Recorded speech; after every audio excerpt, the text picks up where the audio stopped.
What do you hope will be your legacy from your time on the Supreme Court? How do you hope you will have changed this great institution? Well, I don't think any one person is going to change it. But if I make a contribution, I hope it will be in recalling the court to the manner of constitutional interpretation that used to be orthodoxy, which is, what did the Constitution mean when it was adopted? That has sort of fallen into disuse and been replaced with this notion of a, morphing constitution. That, some say a living constitution, words that you abhor. I do indeed.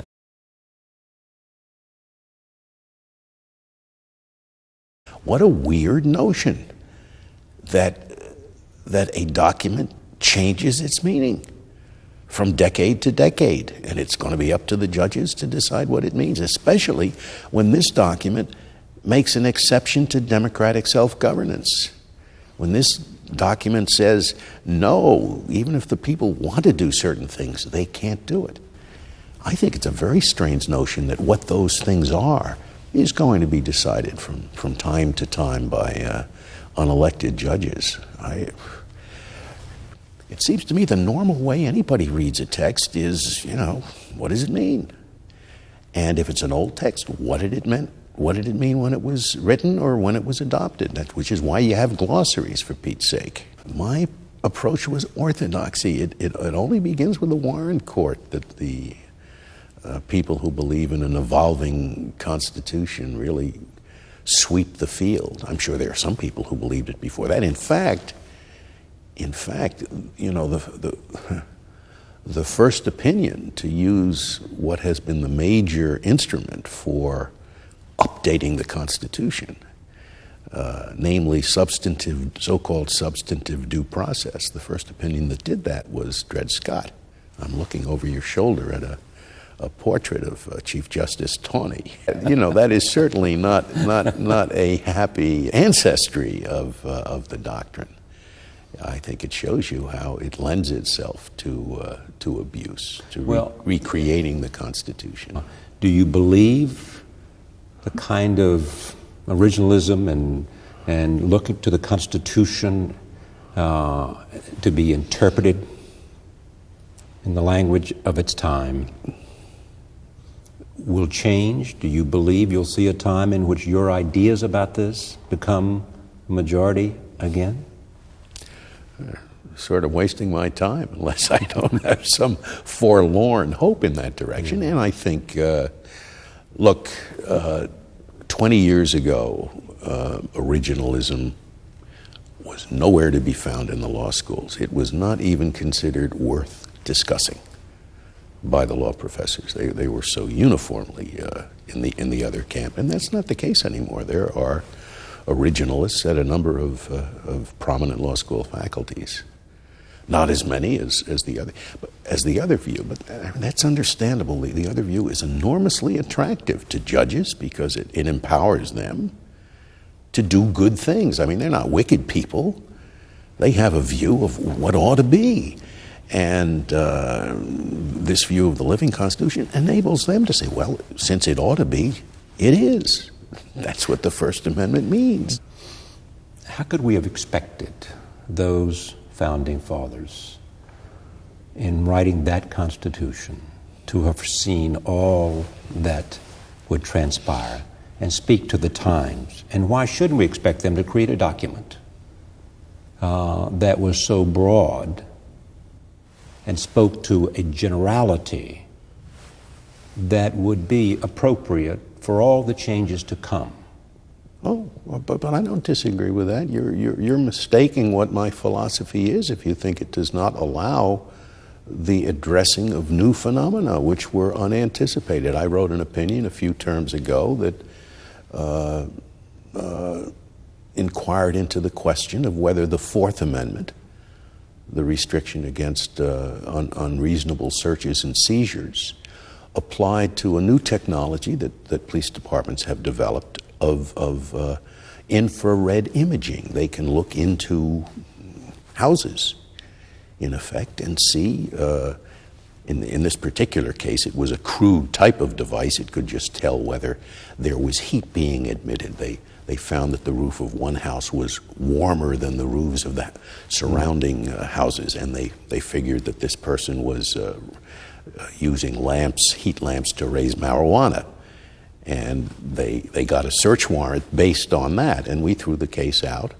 I wrote the opinion because we said, yeah, they didn't have infrared imaging, but this new technology does precisely the thing that the Fourth Amendment was meant to protect against, namely intrusion into the house, into the home. That was certainly one of its core values. The death penalty is the best example. Is the death penalty unconstitutional? I mean, that to me is an absolutely absurd question. The death penalty was the only penalty for a felony at the time of the Bill of Rights. It clearly was not cruel and unusual punishment, and since it wasn't then, it isn't now. That may be a bad idea, and some states have thought so and have eliminated it. And I don't take any position on the merits of it, but I know it isn't unconstitutional. My reading of the Constitution and of the history of the times shows that there's nothing in the Constitution that prohibits restrictions upon abortions. Again, it may be a very bad idea, but it's not unconstitutional. Now, the other side would like the Supreme Court to hold precisely the opposite of Roe versus Wade. They would like the court to hold that a state must prohibit abortion because the fetus is a human being and the Constitution provides for equal protection of the laws for all persons. I don't share that view either. So at that point you become... At that point I become an anti-conservative, I guess, and many of my decisions have not been, what should I say, conservative as far as their social views are concerned. In fact, I should be the darling of the criminal defense bar because in the search case that I mentioned, Kylo, and in a number of other cases, I have stood up for original understanding of constitutional provisions that provide more security to the criminal defendant than modern courts would if it had been left to them. How often do you run into a situation in which you think that my understanding of the Constitution leads me to a decision that I might not necessarily believe is right in some equity or fairness or philosophical point of view? Not infrequently. Not infrequently. Not infrequently. I mean, some of my decisions in the criminal procedure field, were it up to me, I would probably be tougher on the criminal. But you believe in the defendant having certain rights that are clear in the Constitution to you, and even though they might be a bad person, that's your idea. That's my idea. It's not up to me. And when you make those decisions, you praise your adherence to the Constitution. You see, I mean, that is the great attraction of the other philosophy. The living Constitution judge is a happy fella. Let me just go one more. You always reach a result you like, and I don't. I truly don't. My hope is not to be influential, Mr. Rose. It is to be right, to be faithful to my oath, which is to apply the Constitution. My comment, Justice Scalia, is they think they were every bit as right as you do. And I didn't say... Not that they were being consequential, they were being right. And I don't say otherwise. That their constitutional interpretation was every bit as right as yours. I'm not arguing, they are. Well, I'm not sure they... You're not sure what? No, I'm not sure that they would put it that I'm being faithful to the text of the Constitution. I think they're saying, well, the Constitution's text is not that important, that it is meant to be interpreted expansively Speak to by the the ages. court. So that what it really says, I mean, if they're being actual, they would have to say what it really means is there's implicit the last line of the document which says, the meaning of this Constitution shall be whatever 5 out of 9 justices from time to time think it ought to be. And that's what the people ratified, which I don't think. And if you look at controversial issues like abortion, same-sex marriage, assisted suicide, you say to America, it ain't in the Constitution.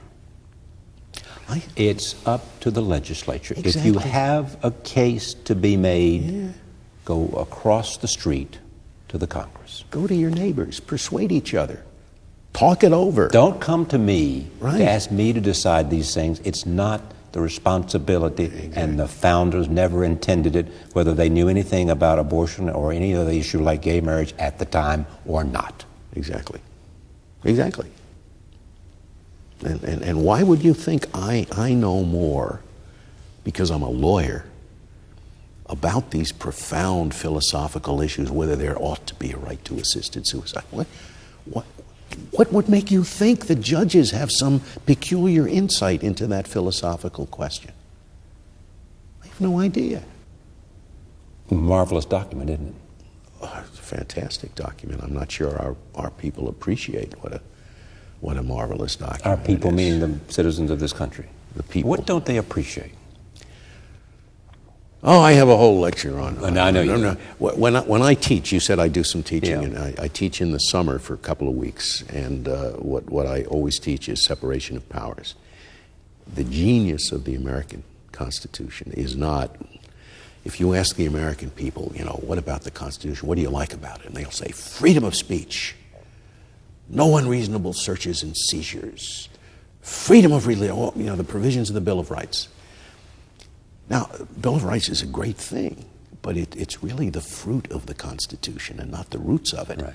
Because, every dictator in the world has a Bill of Rights today, and you wouldn't want to live in most of those countries. What makes ours a reality rather than just words on paper is when I teach, I call the real Constitution. That when you talk about a constitution, it means a structure. Somebody has a sound constitution. That was the document before it was amended. And that set up the institutions of the country. And most Americans don't realize how different we are from the rest of the world. How few countries have a separately elected president rather than a creature of the parliament. You realize how much easier it is to get legislation through when the president, if the president were the creature of Congress? Very few countries of the world have 2 separate houses of the legislature that are independently elected by different methods, have their own leaders, their own agendas and so forth, are sometimes controlled by different parties. Very few countries of the world have that. And on top of it all, very few have the federalism that we have, so that, in fact, most of our laws are not federal laws. And in fact, this court is not the most important court in the day-to-day life of the average American citizen, because federal law, including constitutional law, is a small portion of what governs the day-to-day life of Americans. That's the stuff that Americans should realize, what a phenomenal piece of work the Constitution was.